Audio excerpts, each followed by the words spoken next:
Stove వెలిగించి pan పెట్టి అది వేడైన తర్వాత ఆయిల్ వేసుకోవాలి. మటన్ గోంగూరలో ఆయిల్ కొద్దిగా ఎక్కువ ఉంటే టేస్టీ ఉంటుంది. మీకు నచ్చకపోతే మీరు వేసుకున్నంత వేసుకోండి.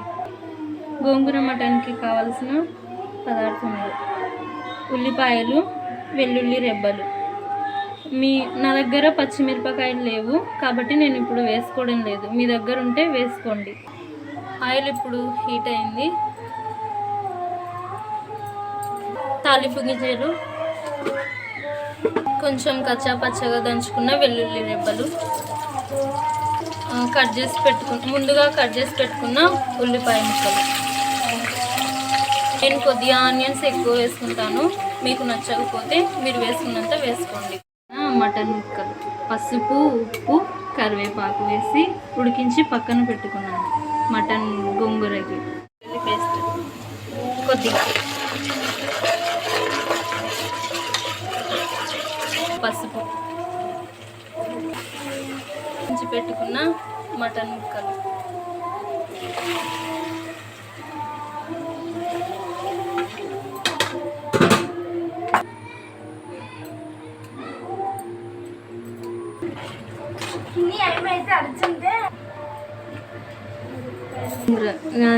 గోంగూర అంతా కడిగి పెట్టుకున్నాము.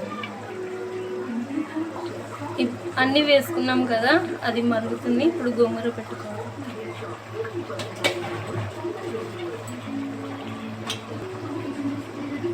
గోంగూర వేసుకున్నాం కదా, ఇప్పుడు కొద్దిగా ఉప్పు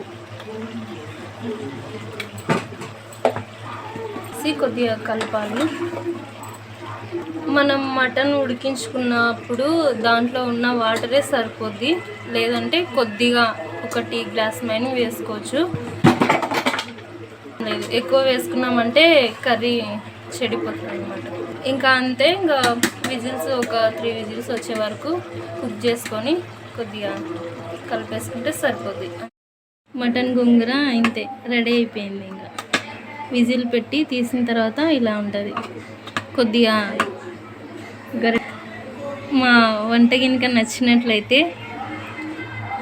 వీడియోని సబ్స్క్రైబ్ చేయండి. మరిన్ని బాయ్. Okay bye.